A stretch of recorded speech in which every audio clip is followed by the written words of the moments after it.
When it was first shown at E3 2006, Africa wowed audiences with meticulously detailed animals and expansive environments. But it left players wondering just what kind of game it would be.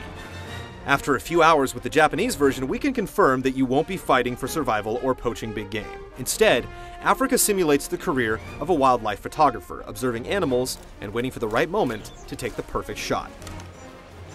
Most days begin at base camp, where you can select gear, review photos, and check email for new missions. One ongoing mission simply requires you to snap a shot of each animal in the game, but you'll also receive more specific requests, such as documenting a giraffe's drinking stance or capturing a hippo's wide yawn. Shots are rated based on criteria such as angle, technique, and distance.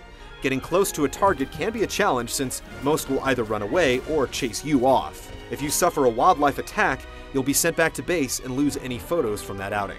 You'll also take on exhilarating assignments called Big Game Trophies. There are 20 in all, and the first requires you to get an action shot of a cheetah hunting gazelle.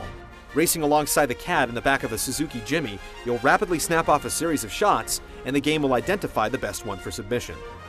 As you progress, you'll be rewarded with access to new areas and the freedom to drive yourself instead of being chauffeured by a guide. You'll also unlock several Sony brand cameras and lenses, each one convincingly modeled after the real thing, with an impressive range of features. You can tweak your focus, adjust shutter speed, shoot in black and white, and so on. You can take vertical shots by simply tilting the 6-axis on its side.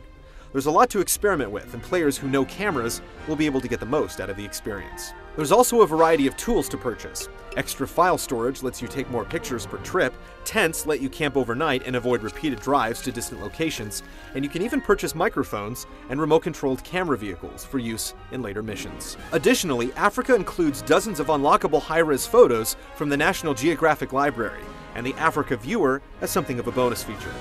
You can also copy photos to the PS3 menu, upload them to an online gallery, or compete in photo contests online. Africa's in-game fauna is remarkably lifelike, with detailed textures and animations that show off every twitch and muscle. Unfortunately, the environments are less impressive with flat grasslands and pixelated plant life. And while expeditions are complemented by a surprisingly majestic soundtrack performed by the Hollywood Studio Symphony, curiously there's no spoken dialogue, despite characters moving lips to match. Although Africa is out in Japan, further release plans are still unknown. Reports indicate that it won't be released in Europe, and there's no word on plans for America. While a game about photography isn't likely to be a blockbuster, Africa does fit Sony's mature and diverse portfolio, and could just find an audience in the West.